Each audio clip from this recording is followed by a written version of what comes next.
రాష్ట్రంలో గ్రామ స్థాయి వరకు కూడా రెవెన్యూ సేవలు జీపీఓల నియామకంతో నెరవేరిన ఎన్నికల హామీ. నేడు సీఎం చేతుల మీదుగా నియామక పత్రాలు అయితే ఇస్తూ ఉన్నారు.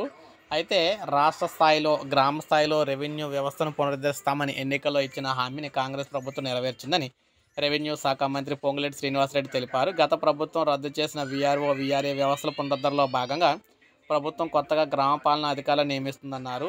హైదరాబాద్లో నిర్వహించిన కార్యక్రమంలో ముఖ్యమంత్రి రేవంత్ రెడ్డి వారికి నియామక పత్రాలు అయితే అందిస్తున్నారన్నమాట. రాష్ట్ర సచివాలయంలో నిర్వహించిన సమీక్షలో దీనికి సంబంధించి రైతులకు మరింత మెరుగైన సేవలు అందించడానికి రెవెన్యూ వ్యవస్థను బలోపేతం చేస్తున్నట్లు చెప్పారు. 1-2 రోజుల్లో జీపీఓలు అందుబాటులోకి వస్తున్నారు. ఈ పోస్టులో పనిచేసేందుకు ఆసక్తి చూపిన వీఆర్ఓ వీఆర్ఏలకు 2 విడతల్లో అర్హత పరీక్ష నిర్వహించాం. 5,000 మంది ఎంపికయ్యారు. గత ప్రభుత్వంలో పెద్దలు తాము చెప్పినట్లు వినలేదన్న అక్కస్తో వీఆర్ఓ వీఆర్ఏ వ్యవస్థను అయితే రద్దు చేశారు.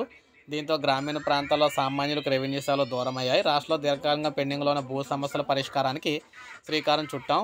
రెవెన్యూ సర్వే విభాగానికి మధ్య అవినాభావ సంబంధం ఉండటంతో ఈ విభాగాన్ని కూడా బలోపేతం చేస్తున్నాం. రిజిస్ట్రేషన్లకు సర్వే పటం అయితే తప్పనిసరి చేస్తున్న నేపథ్యంలో వచ్చే నెల మొదటి వారం నుంచి మొదటి విడతలో శిక్షణ పొందిన 7,000 మంది లైసెన్స్డ్ సర్వేలు అందుబాటులోకి తెస్తున్నాం. వారందరూ కూడా రాష్ట్ర వ్యాప్తంగా సర్వే అయితే చేస్తారు. రెవెన్యూ సేవలు అయితే గ్రామ స్థాయిలోకి అందుబాటులోకి తీసుకొస్తారని చెప్పారు.